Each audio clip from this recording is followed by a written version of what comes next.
сіздерге Мұқағали Мақатаевтың Қазақстан өлеңін айтып беретін боламын.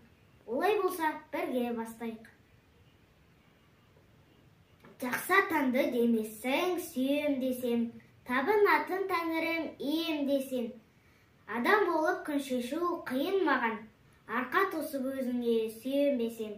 Сен менің сүйегім мен қанымдасың, жанымдасың, ұятым арымдасың.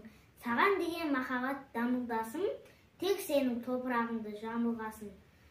Өзіңше түсің де ерік, ісің де ерік, сырым бар саған айтар ішімде көп. Қомағай көзімді бір тойдыра алмай, қорқамын бәрі осының түсінбе деп. Қазақстан, пай, ардағым-ай, сен менің шолпанымсың жанған одай. Өзіңде өмір сүрген қандай бақыт, өлмейтін махаббат арманым-ай. Сау болыңыздар достар.